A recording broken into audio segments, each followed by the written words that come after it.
नमस्कार, आप देख रहे हैं न्यूज वन इंडिया। मैं हूं आपके साथ राजेश कुमार। खबरें देवभूमि की।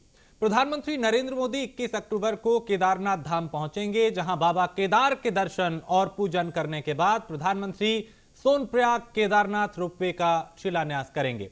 प्रधानमंत्री के केदारनाथ आगमन को लेकर तैयारियां की जा रही हैं और पीएम मोदी का भव्य तरीके से केदारपुरी में स्वागत किया जाएगा।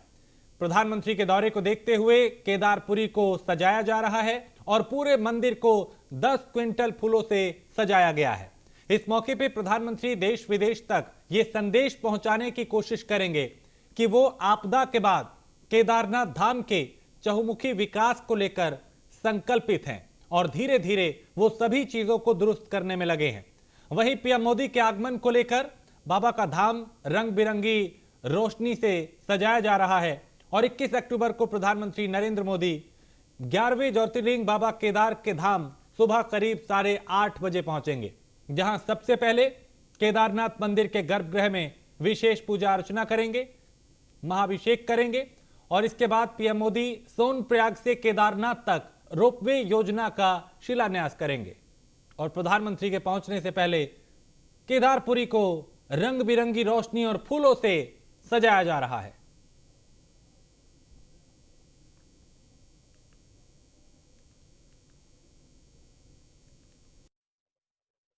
जी जो केदारनाथ केबल कार का रोपवे का जो प्रोजेक्ट है, इसमें जो प्रारंभिक डीपीआर और जो सर्वे का कार्य पूर्ण कर लिया गया है और उसमें निश्चित तौर पे आने वाले समय में जैसे ही केबल कार रोपवे का प्रोजेक्ट कंप्लीट होता है तो यात्रियों को काफ़ी सहूलियत मिलेगी, ट्रैवल टाइम भी कम होगा और साथ ही जो हमारा ट्रैक रूट है उस पर भी लोड कम होगा और जो यात्रियों की संख्या में जो बढ़ोतरी देख रहे हैं उनको काफ़ी हम सहूलियत से और कम एफर्ट्स में वो अपने दर्शन कर पाएंगे। जी जो केदारनाथ परसों माननीय प्रधानमंत्री जी बाबा केदारनाथ धाम पे आ रहे हैं, उस दिन उसी स्वागत की पहले स्वागत हो जाएगी।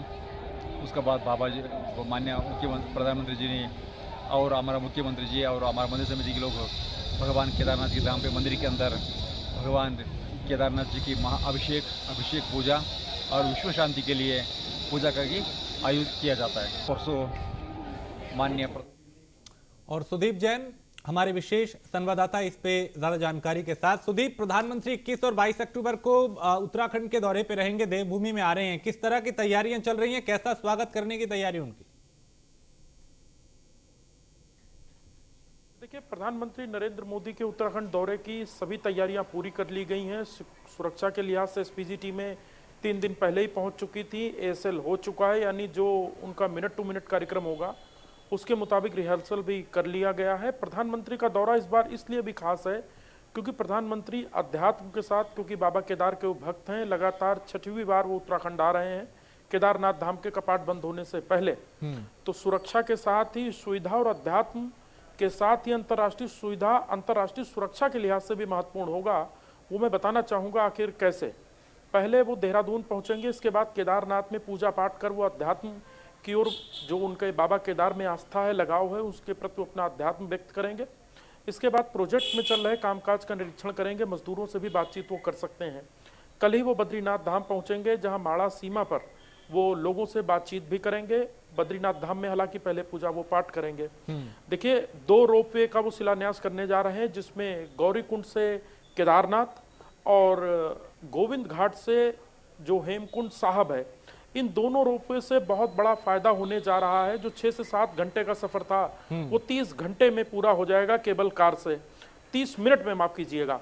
और अभी तक जो हम देखते थे नीचे गौरीकुंड से ऊपर जाने के लिए या हेमकुंड साहब से आगे जाने के लिए जो दिक्कतें होती थी, उसके लिए लोग हेली के लिए परेशान रहते थे, घोड़े खच्चर या पैदल के रास्ता देखते थे।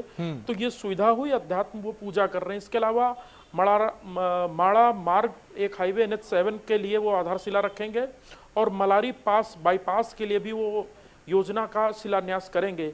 ये दोनों प्रोजेक्ट करीब 1000 करोड़ रुपए के हैं। कुल 3000 करोड़ रुपए से अधिक की योजनाओं का शिलान्यास करने प्रधानमंत्री नरेंद्र मोदी उत्तराखंड आ रहे हैं। और जो ये मलारी और माड़ा की जो 2 परियोजनाएं हैं सड़क निर्माण की, ये अंतर्राष्ट्रीय सुरक्षा के लिहाज से बहुत महत्वपूर्ण है, क्योंकि उत्तराखंड चाइना की सीमा से जुड़ा हुआ है। और भारत सरकार ने पूर्व में जो फरवरी में अपना बजट दिया था, उसमें इन योजनाओं पर फोकस किया था कि जो चीन से सटे हुए उत्तराखंड के गांव हैं उनको कैसे सशक्त किया जाए, वेल डेवलप किया जाए, क्योंकि समय समय पर चीन सीमा पर आने का कुत्सित प्रयासों में लगा रहता है और वो समय समय पर भारत की सीमा में प्रवेश का प्रयास भी करता रहा है और कई बॉर्डर्स पर उत्तराखंड के साथ ही दूसरे स्थानों पर जिसमें अरुणाचल प्रदेश भी शामिल है, वहाँ सेना के साथ तनाव की स्थिति भी बनी है। तो इन सब को देखते हुए भी एक एडवांस तैयारी भारत सरकार की ओर से की गई है, जिसके लिए प्रधानमंत्री नरेंद्र मोदी कल उत्तराखंड पहुंच रहे हैं। हाँ सुदीप, चूंकि इससे पहले भी प्रधानमंत्री पुनर्निर्माण कार्य जो चल रहा है उसका वीडियो कॉन्फ्रेंसिंग के जरिए भी जायजा लेते रहे, उसकी जानकारी लेते रहे, और अब ये जो रोपवे है इसके शुरू होने के बाद जाहिर है जो धाम की यात्रा है वो सरल होगी, आसान होगी। जी बिल्कुल, देखिए रोपवे जो ये केबल कार है इसका फाइनेंशियल डीपीआर जो है मंजूर हो चुका है और भारत सरकार से करीब 10 दिन पहले जो वन एवं पर्यावरण मंत्रालय है उससे स्वीकृति भी आ चुकी है, क्योंकि ये जिस धाम और जिस क्षेत्र में बनना है उसका बहुत सा इलाका रिजर्व फॉरेस्ट में आता है, लिहाजा क्लियरेंस की अनुमति की जरूरत होती है। भारत सरकार ने राज्य सरकार की जो रिपोर्ट थी उस पर अपनी मोहर लगा दी और अब ये जो दोनों रोपवे केबल कार बनेंगे, जिसमें गौरीकुंड से केदारनाथ और हेमकुंड साहब के लिए जो गोविंद घाट से बनेगा, इन दोनों में 2 वे रोपवे कार होगी। एक ओर से जाना, एक ओर से आने की व्यवस्था होगी, जैसे हम अन्य जगहों पर देखते हैं। ये प्रोजेक्ट भी बड़ा महत्वाकांक्षी प्रोजेक्ट है और अनुमान के मुताबिक करीब 2 वर्ष के समय में इसे बन जाना चाहिए। इसके लिए सभी तैयारियां तेजी से चल रही हैं। निश्चित तौर पे देश विदेश से उत्तराखंड आने वाले और इन धामों को जाने वाले लोगों को इससे बड़ी सुविधा मिलेगी और जो हेली के लिए बहुत दिक्कत होती थी कि हेली की टिकट नहीं मिल पा रहे हैं और थोड़ा खतरे जैसी स्थिति भी रहती थी, उससे भी काफी हद तक लोगों को निजात मिलेगी। इसके अलावा सुदीप, चूंकि हमने प्रधानमंत्री की शिव साधना को देखा है, हमने काशी में देखा, उज्जैन में देखा, उत्तराखंड में भी कई बार केदारनाथ में देखा, अब एक बार फिर प्रधानमंत्री यहां जब आएंगे तो क्या संदेश देने की उनकी कोशिश होगी? किस तरह के संकेत और संभावनाएं जो हैं उनके संदेश को लेकर जताई जा रही हैं? जी देखिए, प्रधानमंत्री दो टूक और बहुत साफ संदेश ही नहीं देते, सीधे काम करने में विश्वास करते हैं। चाहे हम वाराणसी को देख लें या मध्य प्रदेश के उज्जैन में देख लें, जो गलियारा बनकर तैयार हुआ है, देश विदेश से इसकी प्रशंसा हो रही है। केदारनाथ धाम के पुनर्निर्माण के कार्य अगले वर्ष दिसंबर तक पूरे हो जाएंगे और बद्रीनाथ धाम पर अब अगला फोकस है प्रधानमंत्री का।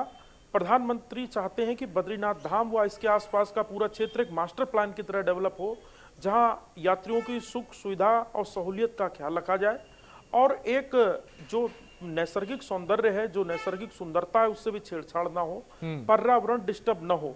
क्योंकि इस वर्ष ही 42 लाख से अधिक पर्यटक आ गए, 300 के करीब पर्यटकों की अलग अलग वजहों से मौत हुई है।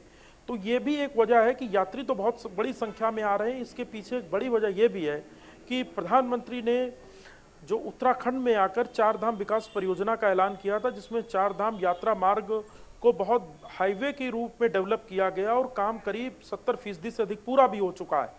ये उसी का असर है कि पहले आदमी दिल्ली से देहरादून सही समय कम समय में पहुंच रहा है। हालांकि एक नई सड़क भी बन रही है जो 2023 में खुल जाएगी, तब दिल्ली की दूरी करीब 3 घंटे हो जाएगी। तो दिल्ली से उसे देहरादून पहुंचने में आसानी, देहरादून से पहाड़ पहुंचने में आसानी।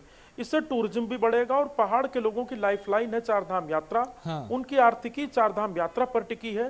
होटल, रेस्टोरेंट, ढाबे व होम स्टेज बहुत बड़ी संख्या में खुल रहे हैं, बहुत बड़ी चेन के होटल आ रहे हैं, जिससे राज्य सरकार को भी जीएसटी मिल रही है, तो बेरोजगारों को रोजगार मिल रहा है। तो सारी चीजों को एकजुट करना चाहते हैं प्रधानमंत्री नरेंद्र मोदी। 2014 में उन्होंने बाबा केदार के जब दर्शन किए थे और अब जब 2024 का मिशन सामने है, तो ठीक इन 3 धामों के साथ ही, क्योंकि मैं बाबा केदार के साथ ही उज्जैन का भी, वाराणसी का भी जिक्र कर रहा हूं और चौथा धाम बाबा बद्रीनाथ का, केदारनाथ धाम में काम चल रहे हैं। तो बद्रीनाथ धाम भी बहुत भव्य, सुंदर, सुरक्षित बने, इसके लिए प्रधानमंत्री का प्रयास है। और उनकी जो एक्सपर्ट टीम है, सलाहकार हैं, जो दिल्ली पीएमओ में बैठे लोग हैं या उत्तराखंड सरकार के बड़े अफसर हैं, ये सब लगातार दिन रात काम कर रहे हैं प्रोजेक्ट को सफल बनाने, समय से पूर्ण करने और आम लोगों के लिए सुविधाजनक बने, इसके प्रयास वो कर रहे हैं। सुदीप, इसके अलावा केदारपुरी को बताया जा रहा है कि 10 क्विंटल फूलों से सजाया जा रहा है, रंग बिरंगी रोशनियों से सजाया जा रहा है। किस तरह की भव्य तैयारियां यहाँ पे, अद्भुत नजारा होगा जब प्रधानमंत्री यहाँ पहुंचेंगे। जी बिल्कुल, देखिए बाबा केदारनाथ के अनन्य भक्त हैं प्रधानमंत्री नरेंद्र मोदी। उनका एक बड़ी आस्था है और केदारनाथ धाम पहुंचने के बाद वो पूजन पाठ करने के साथ ही बाबा केदारनाथ धाम के मंदिर की वो परिक्रमा भी करते हैं। बीते वर्ष जब वो दीपावली के समय आए थे तब भी हमने ऐसे देखा था और इस बार भी वो दीपावली से 2 दिन पूर्व उत्तराखंड आ रहे हैं, तो वहाँ भी पर्याप्त इंतजाम किए गए हैं। जो मंदिर के पुजारी हैं, जो रावल आदि हैं, उनको भी ये जानकारी है, लिहाजा उनकी भी बड़ी तमन्ना है कि एक बार फिर उन्हें प्रधानमंत्री नरेंद्र मोदी के माध्यम से बाबा केदार की आस्था आराधना करने का मौका मिल सके। चलिए, बहुत शुक्रिया सुदीप इस तमाम जानकारी के लिए। तो प्रधानमंत्री नरेंद्र मोदी का 2 दिवसीय ये दौरा है और 21 और 22 अक्टूबर को वो यहाँ पहुंच रहे हैं और इस दौरान बाबा के वो दर्शन करेंगे। उनकी शिव साधना और शिव भक्ति जो है वो देश दुनिया ने देखी है, फिर चाहे वो काशी की बात हो, उज्जैन की बात हो या फिर बात केदारनाथ की हो। तो यहाँ पे मिनट टू मिनट उनका कार्यक्रम, शाम 5 बजे बद्रीनाथ में होने वाले निर्वाण और होटल की थीम का प्रेजेंटेशन जो है वो देखेंगे। इसके अलावा 21 अक्टूबर को प्रधानमंत्री बद्रीनाथ धाम में ही रात्रि विश्राम करेंगे और अलग अलग वक्त पे पूरा वक्त उनका निर्धारित अलग अलग कार्यक्रम का। 22 अक्टूबर को सुबह करीब 7:15 पे बद्रीनाथ हेलीपैड वो पहुंचेंगे और सुबह 7:25 पे हेलीकॉप्टर से देहरादून के लिए वो रवाना होंगे। 22 तारीख को वहां से वो रवाना होंगे शाम को। और 21 अक्टूबर की अगर बात करें तो सुबह करीब 7:55 पे केदारनाथ हेलीपैड पहुंचेंगे और उसके बाद मिनट टू मिनट उनका एक कार्यक्रम करीब 8:30 बजे से 9 बजे तक बाबा केदार के वो दर्शन करेंगे, पूजा करेंगे और सुबह 9 बजे केदारनाथ रोपवे का शिलान्यास करेंगे प्रधानमंत्री मोदी। इस रोपवे के बनने से यात्रा में आसानी होगी। सुबह करीब 9:10 पे शंकराचार्य समाधि के दर्शन करेंगे प्रधानमंत्री नरेंद्र मोदी और इसके बाद 9:25 पे मंदाकिनी आस्था पथ का निरीक्षण भी करेंगे और 9:30 बजे वो दर्शन करेंगे। तो केदारनाथ धाम में पुनर्निर्माण कार्यों का प्रधानमंत्री जायजा भी लेंगे और सुबह 10:30 बजे बद्रीनाथ धाम के लिए प्रस्थान करेंगे पीएम मोदी।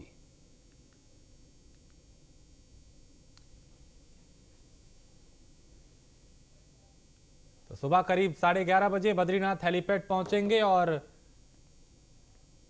सुबह 11:30 बजे बद्रीनाथ मंदिर में पूजा अर्चना करेंगे। 11:25 पे वो यहां पहुंचेंगे और 11:30 बजे के आसपास विशेष पूजा करेंगे। तो प्रधानमंत्री के बद्रीनाथ धाम के दौरे से पहले सूबे के मुख्यमंत्री पुष्कर सिंह धामी व्यवस्थाओं का जायजा लेने के लिए बद्रीनाथ धाम पहुंचे। इस दौरान मंदिर समिति के कर्मचारियों ने मुख्यमंत्री का स्वागत किया। साथ ही मुख्यमंत्री ने मास्टर प्लान के कार्यों की जानकारी ली और मुख्यमंत्री ने पुलिस अधीक्षक चमोली श्वेता चौबे से प्रधानमंत्री के आगमन की तैयारियों को लेकर सुरक्षा व्यवस्था के बारे में भी जाना। इस दौरान मुख्यमंत्री ने कहा कि बद्रीनाथ मास्टर प्लान पर तेजी से काम चल रहा है और दिसंबर 2023 तक सभी काम पूरे कर लिए जाएंगे।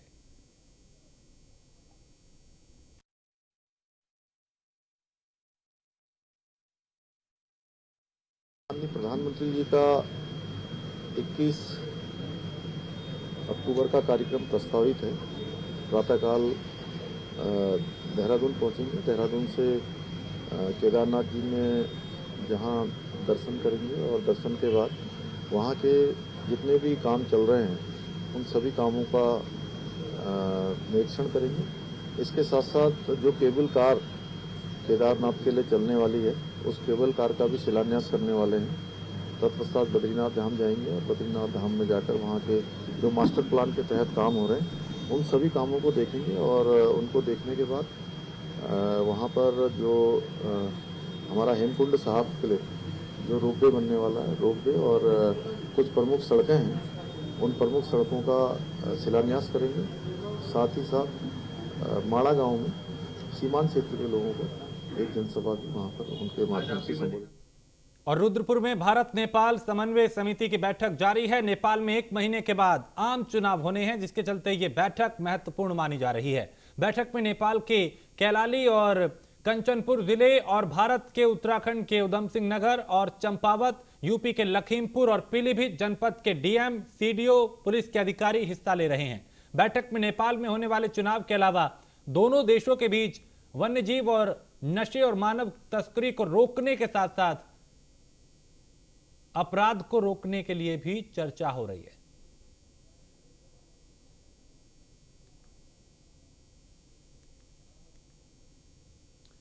और उत्तराखंड सरकार 1000 पदों पर राज्य के शिक्षा विभाग में बीआरसी, सीआरसी पदों पर नियुक्ति करने जा रही है। ब्लॉक और न्याय पंचायत स्तर पे इनकी तैनाती होगी। राज्य के शिक्षा विभाग ने सरकार के निर्देशों पर इसका पूरा प्लान तैयार कर लिया है और शिक्षा महानिदेशक बंशीधर तिवारी ने बताया कि बीआरसी और सीआरसी तैनाती के लिए सभी तैयारियां पूरी कर ली गई हैं। इन्हें संकुल प्रभारी भी कहा जाता है। उनका काम 2 विद्यालयों के बीच प्रबंधन और आवश्यकता पड़ने पर शिक्षा देना भी होता है। इस व्यवस्था से राज्य में सरकारी विद्यालयों में पठन पाठन का काम और मजबूत होगा। इस पद पे आउटसोर्सिंग एजेंसी के माध्यम से 1000 युवाओं को नौकरी मिलेगी।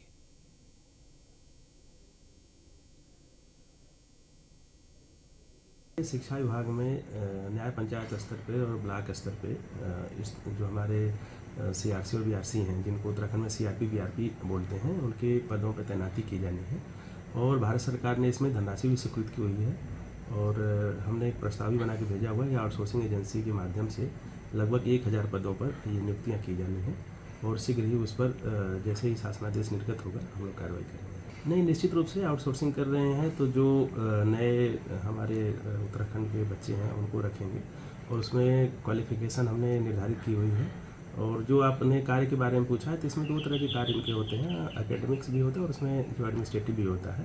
तो मिड डे मील की व्यवस्था करना या एकेडमिक्स में अगर किसी स्कूल में अगर किसी तरह की पढ़ाई की दिक्कत हो रही है उसको दूर करना, एक स्कूल के टीचर को दूसरे स्कूल में ले जा करके पढ़ाना, मतलब इस तरह की जो भी दिक्कतें परेशानियां उनको लोकल स्तर पे होती हैं उनको दूर करने का काम होता है। अभी हमारे विभागीय जो शिक्षक हैं वही इन पे तैनात थे, तो पिछले वर्ष इनको हटा दिया गया था। तो ये सारे पद हमारे रिक्त हैं जिसपे नए लोगों की नियुक्ति होनी है। बीजेपी के उत्तराखंड प्रभारी दुष्यंत गौतम के विवादित बयान के बाद कांग्रेस कार्यकर्ता और नेता गुस्से में हैं। अल्मोड़ा में गुरुवार को कांग्रेस कार्यकर्ताओं ने दुष्यंत गौतम का पुतला फूंका और जमकर नारेबाजी की। कांग्रेस नेताओं ने कहा कि देवभूमि में आकर यहां के देवी देवताओं और महिलाओं के लिए इस तरह का बयान निंदनीय है। कांग्रेस ने बीजेपी से दुष्यंत गौतम को तत्काल उत्तराखंड प्रभारी के पद से हटाने की मांग की है और दुष्यंत गौतम ने विवादास्पद बयान दिया था और कहा था कि कांग्रेसी मंदिर में लड़कियां छेड़ने जाते हैं।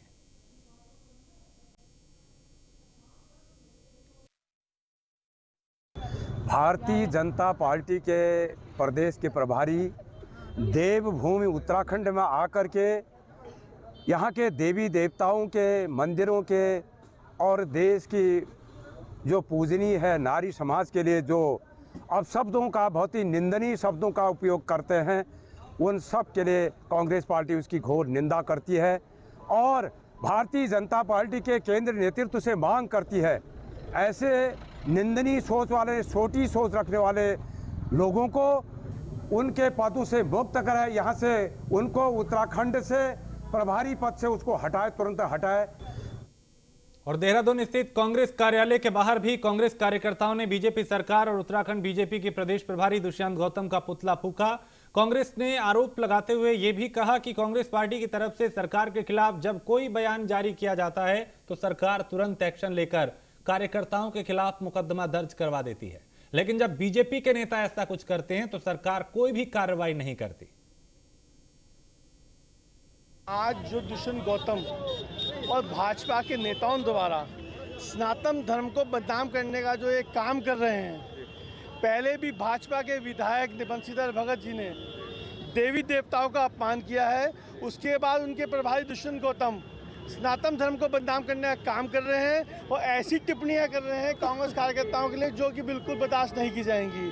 मुझे लगता है दुष्यंत गौतम जी की मानसिक स्थिति खराब हो गई है, उन्हें इलाज की सख्त आवश्यकता है, वो अपना इलाज कराएं और तब सनातन धर्म की बात करें। आज जो दुष्यंत गौतम और भाजपा के हर दिन इनका प्रदर्शन करना बहुत जरूरी है, क्योंकि भाजपा ने जो आंखें बंद करके जो भाजपा सरकार यहाँ पे उत्तराखंड के लोगों के साथ और पूरे देश के लोगों के साथ जो कर रही है वो देखने लायक है। और इनके जो प्रदेश प्रभारी जो गौतम जी ने एक बयानबाजी करी है, आप देखते कितनी शर्मनाक है कि आप एक इतने औहदे में आप बैठे हैं, इस पद में आप बैठे हैं, उसके ऊपर से आप ये कहते हैं कि कांग्रेसी मंदिरों में जाके महिलाओं को छेड़ते हैं, तो ये तो महिलाओं का अपमान किया है। और मैं तो कहती हूँ पूरे उत्तराखंड की महिलाओं से, पूरे देश की महिलाओं से उन्हें शर्म आनी चाहिए और माफी मांगनी चाहिए कि जो उन्होंने इतना गंदा ये बोला है। और रही बात, देखिए अंकिता भंडारी हमने अपनी बेटी को खोया है, उत्तराखंड की एक बेटी को हम लोगों ने खोया है, तो आप अगर आपको अपना कुछ करना है तो आप उस बेटी को न्याय लगाने में आप अपना दिमाग लगाइएगा, उस बेटी को आप न्याय दिला। वहां तो इनके मंत्री चुप्पी साध लेते, इनके मुंह में दही जम जाती। और लालकुआ नैनीताल दुग्ध उत्पादक सहकारी संघ ने प्रदेश के दुग्ध उत्पादकों को सरकार द्वारा दीपावली से पहले दुग्ध उत्पादकों को सौगात दी है और दुग्ध मूल्य प्रोत्साहन योजना के अंतर्गत 10 करोड़ 35 लाख की धनराशि जारी कर दी है। इस पर दुग्ध संघ अध्यक्ष सीएम पुष्कर सिंह धामी एवं दुग्ध मंत्री सौरभ बहुगुणा का आभार व्यक्त किया।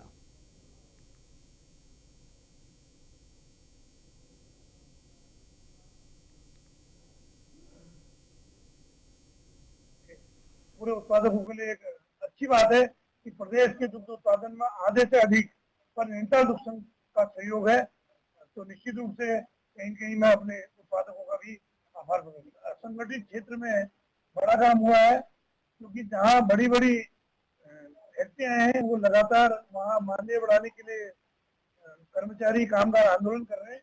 लेकिन मैं बधाई देना चाहूंगा अपने सामान्य प्रबंधक, अपने जो वित्त की व्यवस्था देख रहे हैं पठानी जी और मार्केटिंग व्यवस्था देख रहे हैं भागुली जी सहित हमारे संचालक भगवान सिंह कुमड़िया जी और अपने बोर्ड को, अपने अधिकारियों को, कि आपने छोटे लोगों के, छोटे कामगारों का भी 1000 रुपये दिवाली के त्योहार में बढ़ाया नहीं है, उसका शासनादेश करने के बाद अक्टूबर माह से दिवाली में लागू कराया, तो निश्चित रूप से उससे हमारे कामगार बंधुओं का भी। और ऋषिकेश के लक्ष्मण झूला थाना क्षेत्र में खूनी संघर्ष का मामला सामने आया है। यहां मस्तुराम घाट के पास 2 बाबाओं में खूनी संघर्ष हो गया। आपसी संघर्ष में एक बाबा की मौत हो गई। पुलिस के मुताबिक 2 कटियाओं के बीच सीमा विवाद को लेकर बाबा रामानंद और बाबा हरभजन दास के बीच विवाद हुआ था, जिसमें रामानंद की मौत हो गई। ऐसे में पुलिस ने आरोपी हरभजन दास को गिरफ्तार कर लिया है। एक कुटियाओं के बीच के विवाद को लेकर इनका पहले भी वाद विवाद हुआ है, लेकिन इस प्रकार की कोई शिकायत, कोई भी कंप्लेन पुलिस प्लेटफॉर्म पे नहीं आई। जैसा अभी हमारे संज्ञान में आ रहा कि उन्होंने जो ये अलॉटमेंट करते हैं कुटियाओं का, उन तक बात पहुंचाई थी, तो आज पुनः इनका उस सीमा को लेकर के अपना झगड़ा हुआ। तो मजदूर भी इन्होंने लगाए थे, मजदूरों को हम जानकारी ले रहे हैं कौन मजदूर थे, क्या थे। तो अब झगड़े में इन्होंने, वो जो बाबा हैं हरभजन दास, इन्होंने रामानंद सरस्वती जी की हत्या कर दी। एक और लक्सर में तलाशी के दौरान पुलिस और बदमाशों के बीच मुठभेड़ हो गई। दोनों तरफ से हुई फायरिंग में एक बदमाश को गोली लग गई, जिसे पुलिस ने इलाज के लिए रुड़की सिविल अस्पताल में भर्ती कराया। एसएसपी ने बताया कि घायल बदमाश उन्हीं में से एक है जिन्होंने 16 अक्टूबर को लक्सर में पुलिस टीम पर फायरिंग की थी। इसके साथ ही उन्होंने बताया कि पकड़े गए बदमाशों से पूछताछ की जा रही है और उसी के आधार पर फरार दूसरे बदमाश को गिरफ्तार कर लिया जाएगा। गत दिनों लक्सर क्षेत्र में कुछ घटनाएं हुई थी, जिसके बाद की पुलिस की जो अलर्टनेस थी वो मैक्सिमम पर थी और कुछ बदमाशों के मूवमेंट की जानकारी हुई थी, जिसमें कि हमारी जो एक चेकिंग पार्टी थी वो चेकिंग कर रही थी कुआंखेड़ा के पास। एक संदिग्ध वहां पर से वाहन गुजरा, जिससे कि जब रोकने का कोशिश किया गया तो उसने पुलिस पार्टी पे फायरिंग करी। जब पुलिस पार्टी ने रिटेलिएट किया तो ये लोग आसपास के इलाके में भाग गए, खेतों में भाग गए थे। तो और ज़्यादा फिर पुलिस को बुला के उनको कॉर्नर किया गया और जो उसके बाद जो मुठभेड़ हुई है उसमें एक बदमाश के पैर पे गोली लगी है, जिसको कि यहाँ हॉस्पिटल में लाया गया है। दूसरा बदमाश भी पकड़ लिया गया है और इनसे पूछताछ की जा रही है कि यहाँ क्यों आए थे और क्या कर रहे थे। गत दिनों लक्सर क्षेत्र में कुछ घटनाएं हुई थी और इसी के साथ इस बुलेटिन में फिलहाल इतना ही। देश प्रदेश की बाकी खबरों के लिए आप देखते रहिए न्यूज़ 1 इंडिया।